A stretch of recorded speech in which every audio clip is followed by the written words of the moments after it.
Сан байцгаана уу та бүхэнд олон улсын амьдралд тусан үйл явдлыг томилон хүргэе.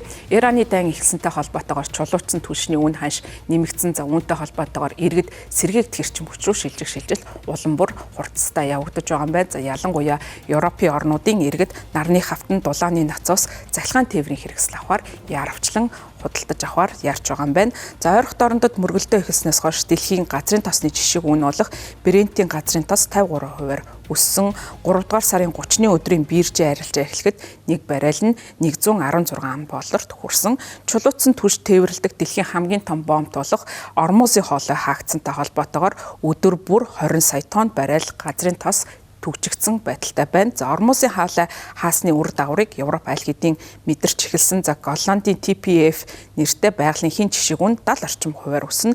2026 оны 3 дугаар сарыг 2021 оны 9 дугаар сараас хойш Европод хийн үн сарда хамгийн өндөр байсан сар болгож хувиргасан. Эрчим хүчний үнийн өсөлтийн улмаас Европын хэд хэдэн улс ногоон эрчим хүч рүү шилжих шилжилтийг хурдтай явуулж байна. За тухайлах юм бол Европын сэргээгт хэрчим хүчийг хамгийн их муу нэвтрүүлдэг орнуудын нэгт тооцогдож байсан Их Британд дулааны нацаасны борлуулалт 3 дугаар сарын эхний 3-7 хоногт өмнөх сарын мөн үетэй харьцуулахад 51% өссөн гэж эрчим хүчний Octopus Energy компани мэдээлсэн байна.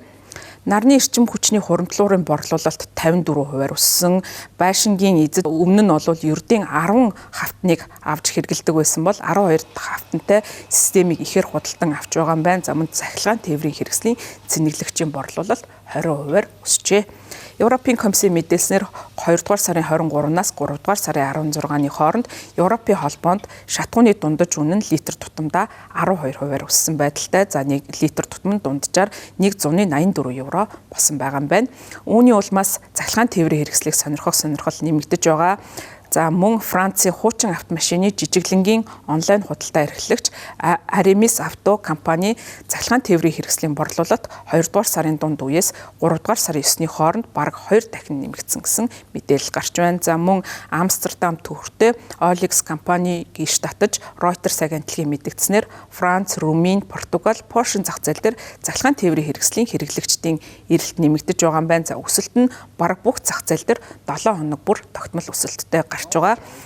Европын бас хамгийн том эрчим хүч болох Норвегийн томоохон эрчим хүчний автомашины зах зээлийг эрхэлдэг Pin.Nog сайтад захилгаан тээврийн хэрэгслүүд дизель хөтөлбөртэй загварыг гүйцэд төрүүлж борлуулалтаараа улам бүр их борлуулалттай төрөлд тооцогдох болж байгаа юм байна.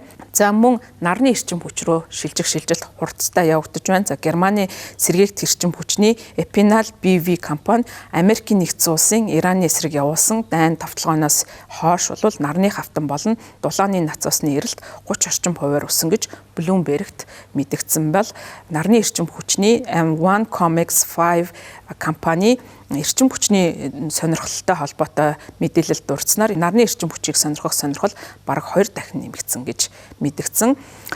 Их Британд мөн эрчим хүчний E.ON компанийн хувьд 2 дугаар сарын 23-наас 3 дугаар сарын 1-ний хооронд нарны эрчим хүчийг сонирхох сонирхол 23% өссөн бол 3 дугаар сарын 2-наас 8-ны хооронд 63% өссөн үзүүлэлттэй байгаа юм. За энэ бол хэдийгээр энэхүү дайн байлдааны үйл ажиллагаа дэлхийн эрчим хүчинд бол сөрөг нөлөөлөл үзүүлж байгаа ч гэсэн дэлхийн хувьд бол доктортой хөгжлийг хангах зорилгоор сэргээгт эрчим хүчний хөрөглийг улам бүр нэмэгдүүлэх шаардлага байсан. За гэвч бол зарим орнуудад энэхүү сэргээгт эрчим хүч рүү шилжих үйл ажиллагаа удаашралтай явагдаж байсан боловч Ормузын хоолой хаасантай холбоотойгоор эрчим хүчний шилжилт бол хурдтай явагдах нөхцөлийг бүрдүүлж байгаа юм. За хүмүүсийн хувьд бол эрчим хүчтэй холбоотой төлбөр зардал нь амжиргааны зардалтанд томоохон хувийг эзэлдэг учраас энэхүү зардлаа бууруулах чиглэлд бол төрөл бүрийн арга хэмжээг авч байгаа нь энэхүү Европын орнуудын жишгээс харагдаж байгаамаа.